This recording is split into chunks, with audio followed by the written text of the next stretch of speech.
just feel like sometimes life is really mental. Dude, that's actually a really good name for a podcast.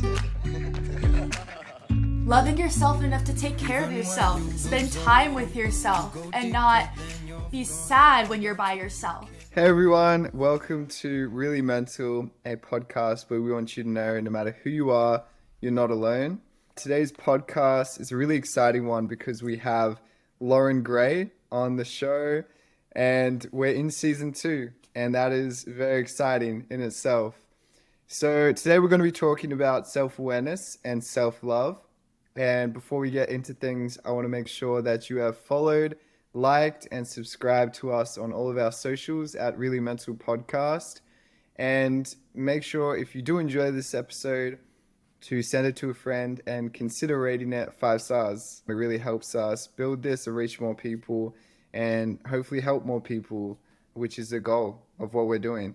So to get into things, Harrison, for you, how do you maintain your self-love as a person? Good question, Will, and welcome back. I think for me, coming into it and really thinking about it, the way that I show myself self-love, it's a little bit weird because I think I'm still learning to figure that out and be alone and be comfortable being alone and be comfortable with all those things.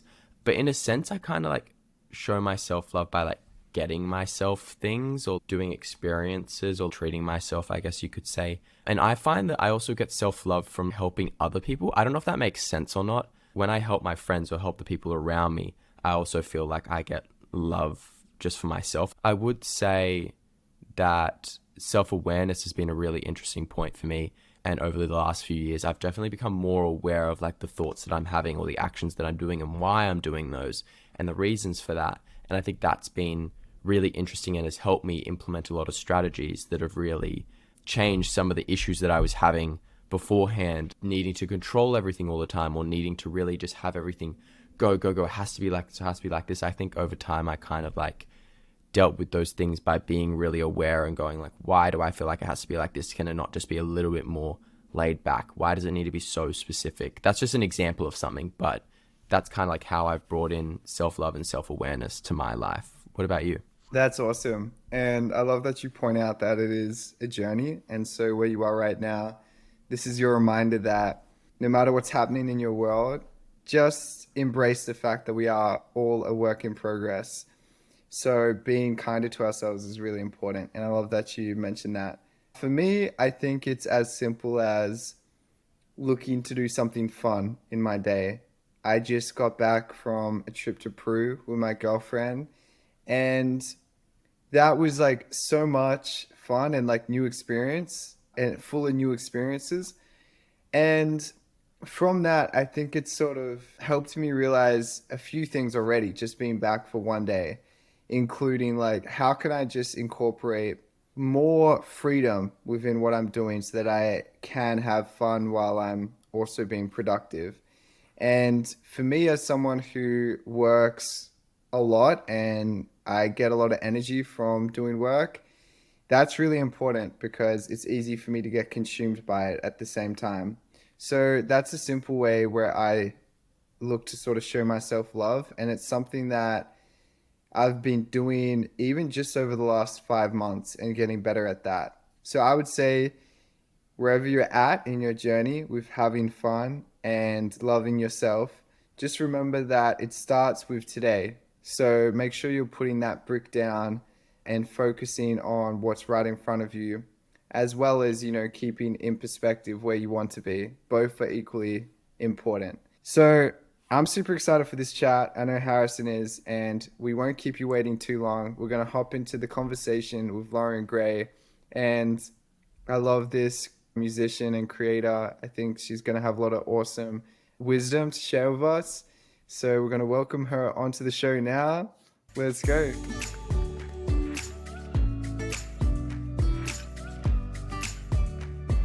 Okay, we have a very special guest this Wednesday for you, Loren Gray. Yay! Very excited to have her on the show with us. And if you're comfortable sharing, when it comes to the last 2 weeks, what's something you've learned from those times when things aren't as good? I don't know. I think I'm still learning how to get out of those slumps. But if I had to pick something, maybe that everything's temporary and that you can move past things, because I feel like when I'm going through a tough time, it feels like it's never going to get better. And I guess if I had to take something from it, it would be that. Yeah, nice. And like during those periods of time when you are going through a tough time and kind of experiencing those things, how does it feel for you? I know everyone has like a different kind of emotion and feeling if you're willing to go into it. Like, what does that look like and kind of how do you stop yourself from getting consumed by that? I feel like whenever I'm going through something, I always find a way to make it my fault. Even if something's out of my control or someone else has hurt me, I always, in my head, flip it to where it's my fault and I could have done X, Y, and Z to have a different outcome. And I get consumed by that more than the problem itself. I think that sometimes that can be the toughest voice when it's that inner critic. I feel like sometimes it's a lot easier for us to like take criticism from others, but it's like our own continual criticism that can stay with us the longest. Have you found anything that can help people listening get out of their heads when they do feel like they're being their own sort of worst critic and going into a spiral? The best thing for me, I have a tendency when I'm going through something to zone in on that problem, and then it becomes my entire life. I don't exercise, I don't eat well, I don't take care of myself. And recently I've been trying to flip that, so I've been going on morning walks, which has helped a lot, and just taking those little periods of time throughout the day to turn off that voice and focus on something else to sort of bring me out of that slump that can be so consuming. I've also been trying to push myself outside of my boundaries. I feel like sometimes I limit myself to what I think I am or who I think I am, and I don't really venture outside of that. So trying to find new things and trying things that I thought maybe I otherwise didn't like. So recently I started crocheting, and I used to crochet when I was really young, and then I didn't feel like I was good at it and I got sick of it. So I just told myself I didn't like it and I would never do it again. And then now 7 years later, I tried it again and I love it. And it's one of those things where I put myself into this box and didn't allow myself to grow or change or find new hobbies. And that's something that I've been doing more often. That's amazing and also really interesting too. And it's part of why I love these conversations, because from the outside, it can seem like, you know, there has been so much growth for you over your career. Yet it's interesting that sometimes you do feel that as well, like you are sort of in a box sometimes with things. Yeah. So I've been spending a lot of time in Pennsylvania because that's where I'm from. And it's been very good for me, I think, all the way around, to be reconnected to my home and where I'm from and my upbringing and my childhood. And I have a creek behind my house, and I spend as much time there as I can because I love it so much. I live in the woods in the middle of nowhere on the farm. So in Pennsylvania, I'm like Hannah Montana. I live two different lives. I have my Pennsylvania farm life, and then I have my life that I live here. When you get that time away and you get a break, you go to Pennsylvania, what are some of the things you pick up? Do you find you get more perspective? I feel every time I go there and I come back, I sort of realize what's important to me. And I always come back feeling like I'm doing okay. You know what I mean? Because when I'm here, I have a tendency to compare myself to everyone else. And then my biggest fear and my constant fear is that I'm failing, or that I'm not doing enough, or that I'm not doing everything I can, or I'm letting my fans down, or I'm letting people down around me. And because it's been so nonstop my entire life, every day has been posted on the internet for 7 years. That's crazy. So it's nice to go there and reflect on how far I've come. And yeah, I definitely gain perspective.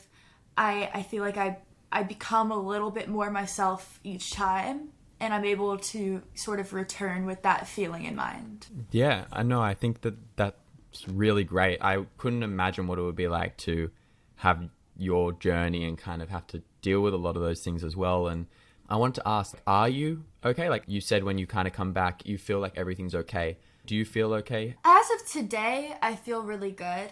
There's always that voice in my head.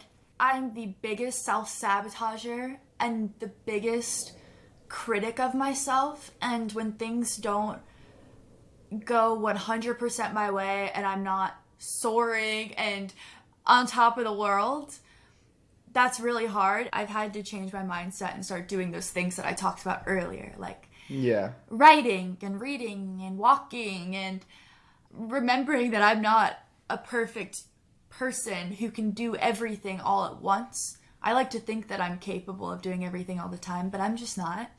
Yeah, I think that's really interesting, and I love some of the things you touched on, particularly when it comes to feeling enough and the thought of being a failure.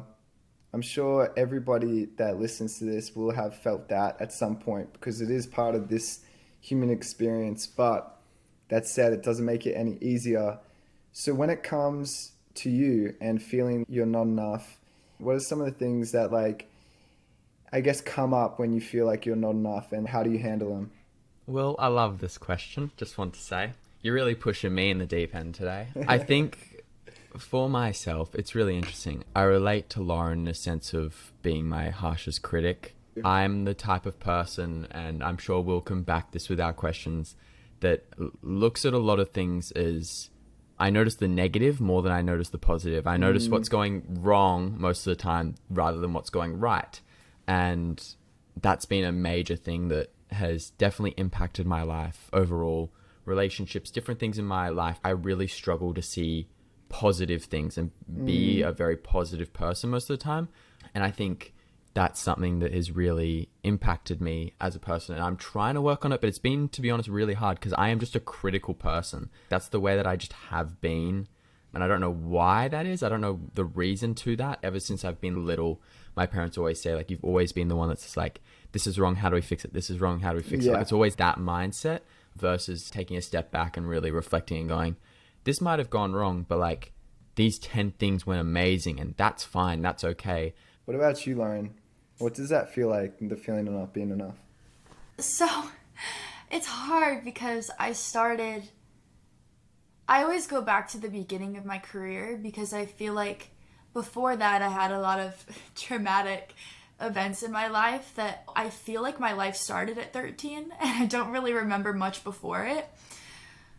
So I feel like from the place that I was at when I first started everything online, I was seeking out anything and anyone to tell me I was good enough.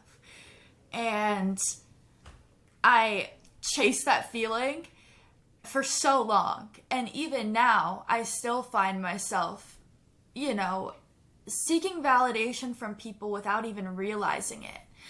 Getting into relationship after relationship just so that I have someone there to tell me that I'm worth something, rather than relying on my own self to really feel those things.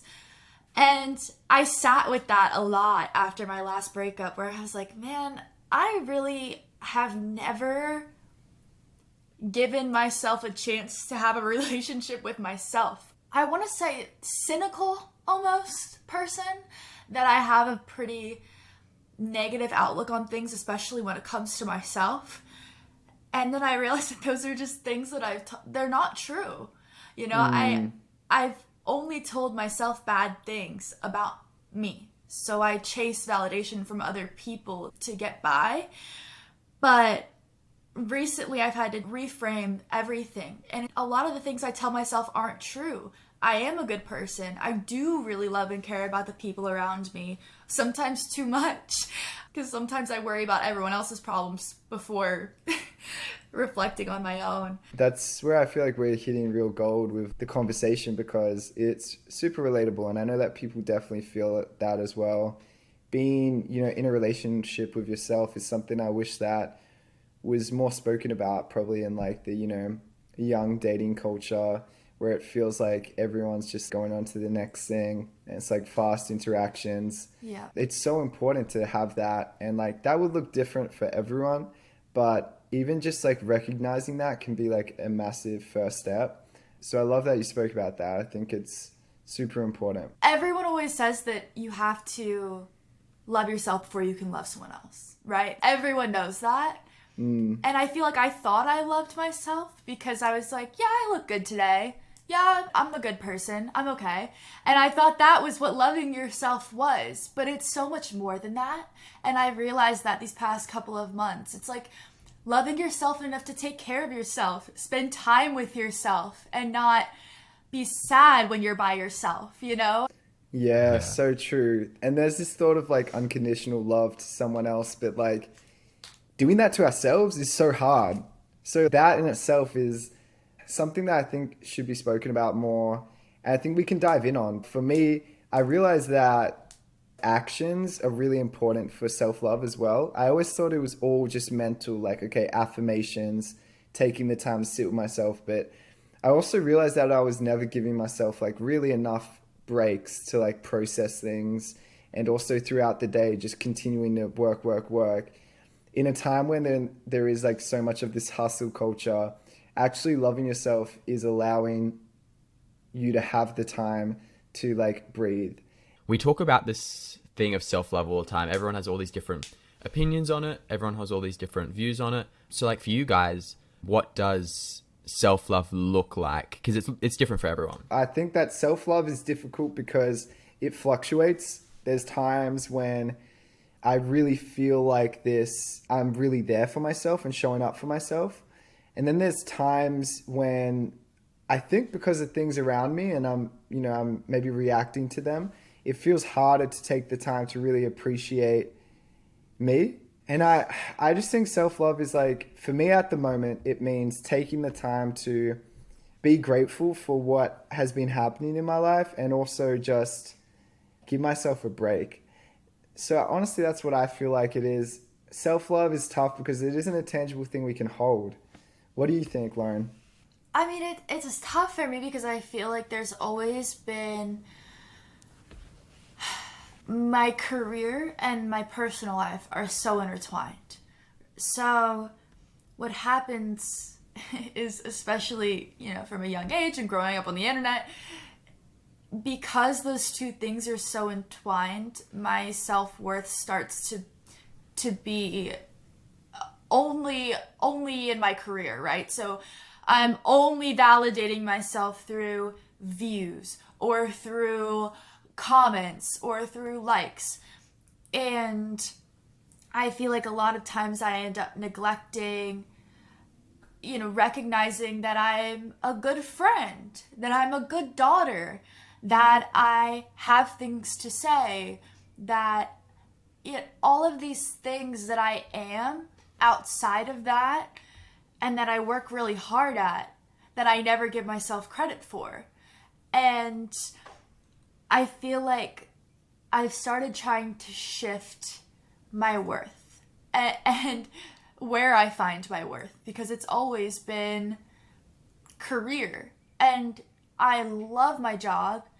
It's not even a job. I wouldn't consider it is, and it's not, because it's just what I'm passionate about, is this thing that I've been doing for years and years, and my music and all of the things that go with that. It's hard sometimes to separate the person and who I am at my core. So I've been trying to separate those things and really understand where I find my value and myself, because I see all these beautiful things about all of the people around me. My parents are incredible parents. My friends are amazing friends. And I notice those things in them, but not in myself. It's very, very interesting. And then the question I had for Loren was, what does your identity look like for yourself? And how have you been over the last 10 years of your career? I feel like there's a common thread throughout all, 7 going on 8 years that I've been doing this. And that common thread was always that I'm not afraid to talk about the worst parts of myself or the things that are difficult. They're hard, but I'm not afraid of it, because I very quickly learned when I started doing this is that I had things to say and I could help people. And that's where I guess find my purpose, is helping people in any way that I can. If I can talk into oblivion about everything that's ever gone wrong in my life, and one of those stories helps one person feel less alone, then that's always made me feel better. So I feel like a big part of my identity is, I don't want to say helping people because that's so cliche, but it is. And that's where I find a lot of purpose and identity, and that's been my entire career. But obviously, as I get older, who I am evolves, and I have more experiences, and I've learned more things, and I feel like sometimes now I err more on the side of caution because I've been hurt, so I sort of have more walls up than I used to. The constant thread was always being open about the way you feel. I do this little thing sometimes with guests where I play devil's advocate, not in like a negative way, but I will always question certain things because of my own experiences. What I found for me was I used being really open as a coping mechanism to not really deal with stuff. And like, I was like, if I show everyone everything, they'd be the ones in the wrong if they judge me, or they'd be the ones in the wrong if they do these things. So like I'm being really open as like a protective thing. If I let down all of my walls and showcase everything in a way that I can control, then no one can ever penetrate those walls that are really there. Right. That's so crazy that you said that, because my biggest thing that I talk about all of the time. So when I was around 17, I was sort of forced into publicly talking about something that I wasn't necessarily ready to talk about. And after that happened, I've always sort of been this way, but especially after that happened, I became one of those people where when I meet someone, I tell them everything so that there's no surprises, right? There's nothing else to find out. And I love that you said that that's a coping mechanism, because for me, it's almost like if I tell this person everything, all of my deepest, darkest, biggest, baddest secrets, then they can either take it or leave it. And there's no surprises, and it is what you get. And I feel like that was my way of throwing everything at people to see if they were going to stay in my life or if they were going to leave. And it's so interesting because when it came to music, I couldn't talk about my feelings because publicly and with people I've just met, I'm so good at talking about my feelings and what I'm going through and blah, blah, blah. But in my personal life, I make everything a joke. Like, I make everything no big deal. I don't want to talk about it. It's no big deal. Just keep pushing. And then in my life with music, it was always hard for me to put what I was really, really, really feeling into words. So I feel like in every situation, I sort of handle it differently. I would love to unpack that one day. Yeah, the only reason I mention that is because I do the same thing. And from our conversation, I was like, oh, this is like reminding me of me in a lot of ways, of like the way that I approach things, in a sense, trauma dumping on everyone. And then you kind of are like, oh shit, I shouldn't have done that, but I just did it. So like they can either take it or leave it, as you said. Another thing that I wanted to mention was, for me at least, one of the reasons of being really open is I can control the narrative that's going out about these things that are perceived as negative or these things that are perceived as bad. So not necessarily, you're like being open in like a fabricated way, and you kind of like gaslight yourself into thinking, oh, I'm great because I'm open. You know what I mean? Like, I'm doing so well because I'm so open with everyone. I'm so chill to talk about this stuff. How have you found that? Is that something that you can relate to in that sense, or? Definitely at times. I mean, I'm going to be completely honest right now. That's like a difficult thing to admit, right? That your version of honesty might not always be truly honest. And it might be, you might have subconscious ulterior motives in sharing, personal things. And like you said, that's controlling the narrative. And that's really interesting. And it's a hard thing to admit, but I'm definitely a perpetrator of that at times, because it's like you're saving yourself before it even happens. It's like you're preparing for impact before something bad happens, or before someone questions you on something, it's like, no, I already told you, and I'm completely in the right. So it's really interesting. It's an intricate thought, for sure. Yeah. I think it's something that's like very specific, but like I'm also sure that like people will relate to the feeling of like feeling like you have to overshare. I think there's like pressure now to almost be like Everyone has to be the authentic. most authentic, open, vulnerable. Yeah. It's almost like, it's really interesting. I've noticed in the past 3 years of the internet, there's almost become this negative sort of underbelly of all of these things that are meant to be positive, right? Something that should be good and should be healthy can be taken too far. It's the same thing with self-love. I feel like there's always the flip side of that, and there's flip sides of everything where the internet almost makes it toxic. yes, Yeah. there's like toxic positivity. There's a lot Yeah. of rules, I think. There's a lot of like, no matter where, no, but like no matter what the time is, the constant thing is there's like rules, right? Right now, kind of the thing is a little bit, it's really great to talk about the way that you feel. And I'm not saying that's a bad thing. I'm not saying that's a good thing. I'm just saying that's kind of one of the things that everyone's talking about, right? They're like, talk about and be open with the way that you feel. But the really interesting thing to consider is, how are you talking about it? Are you really talking about it because you want to talk about it? Or is it these factors that we're talking about already? Like, what is it? I feel like on YouTube or these places where we get this content, like there's always these things of like, oh, here's like 5 ways you can like become the best version of yourself. Like, here is the key to happiness. And it's so toxic because it constantly is dragging people into this idea that I have the thing you need that's going to save your world.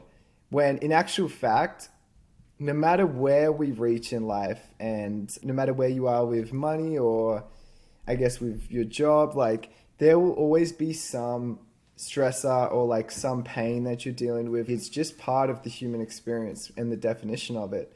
I was going to say that something that's helped me that I didn't think would, because it's a sad reality, but at the same time, it's very helpful to know, is that everyone's selfish. It's all about self-love and everyone's preaching, but then if you look behind that, there's usually a selfish motive. So there's a lot of things that I feel like once you look at them from the perspective that everyone's selfish subconsciously, you know, or maybe consciously, but most people are, I don't know, starting with themselves first. Once you have that in your head, it makes situations a lot easier to navigate.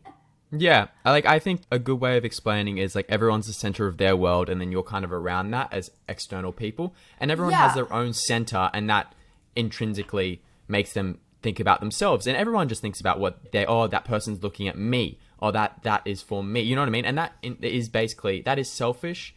Yeah, because you realize that everyone's sort of operating in their like selfish mindset. Not saying that they're selfish as in greedy, but they're selfish as in stuck with Thinking of themselves, themselves, in and yeah. every day, thinking of themselves. And I was reading about it yesterday, and it was like, once you realize that everyone's selfish, it takes a lot of pressure off of you. Yeah, because I think some of the things that we go through feel less personal with that. It almost feels like a clarifying thought. And it's also interesting how that term selfish feels like a shameful word in itself. It doesn't have to be if it's done in the right way, like with balancing, in the sense that we do have to fill up our own cups to be able to water everyone else's plants. And my question would be, with these perspectives that you have and this wisdom you have, how much of that like is going into the music you're making, or is it more so a certain area you're focusing on with these next songs you're putting out?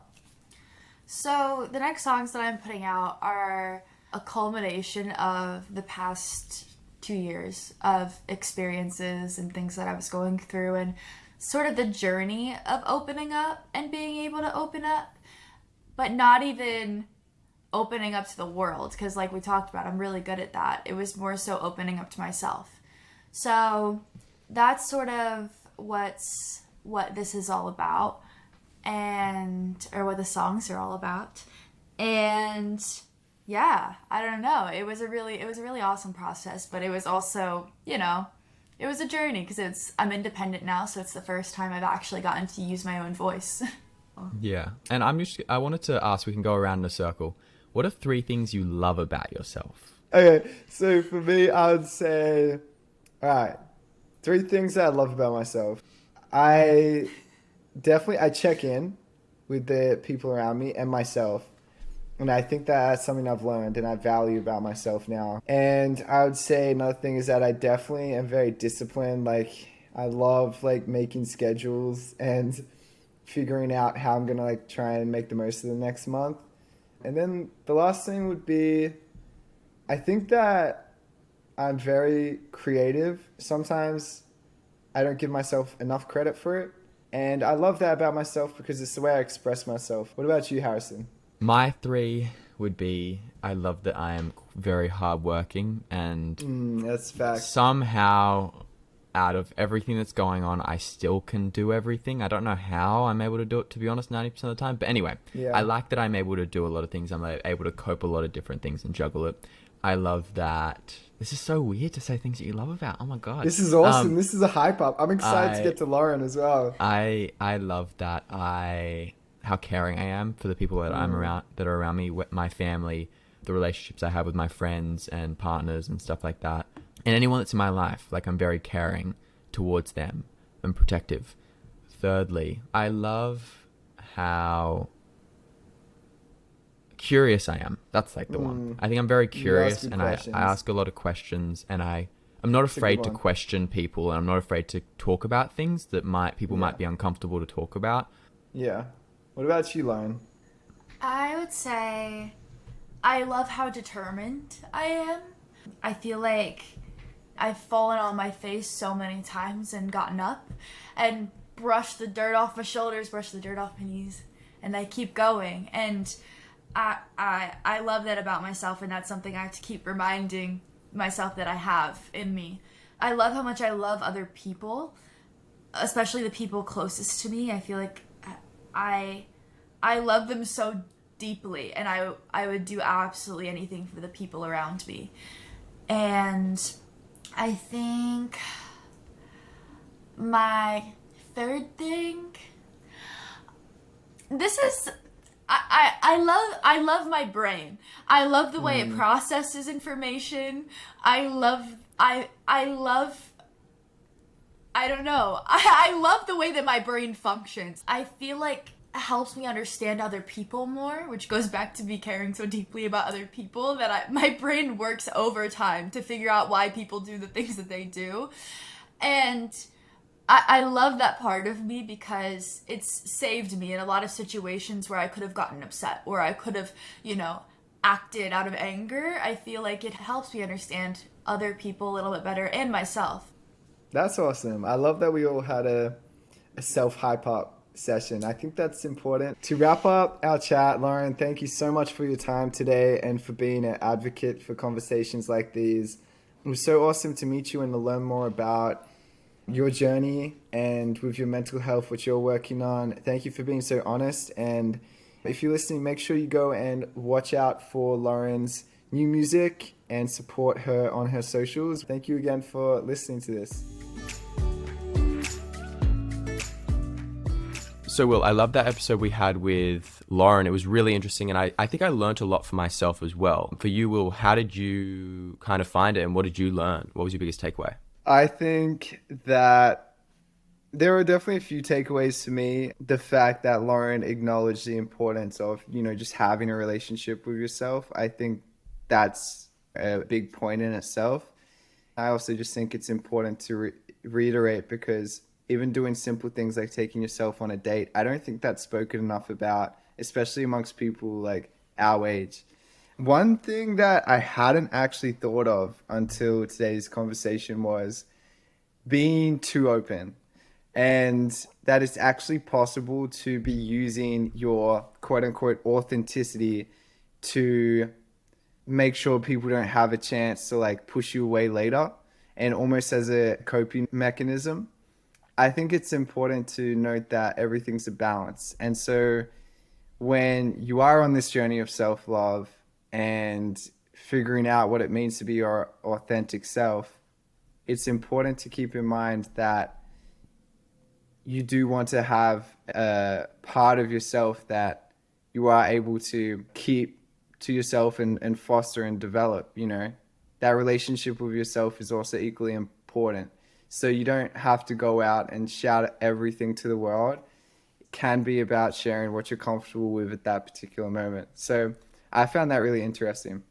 Yeah, I think that on your point, your second point about being too open and using it as a coping mechanism, I think as long as you're not using it to control the narrative, as long as you're not using it to control whatever the narrative going out that you want is, and you're actually genuinely just feeling and being yourself, I think that's really important, because a lot of us will be open to control this narrative so we can't get hurt later on in the future, or we said this to someone so they can't bring it up later, or they can't be like, well, I found out this, because it's already open, it's already out there. But instead, it'd be just really great to just be yourself and let go of the fears that you will have that come with those types of things.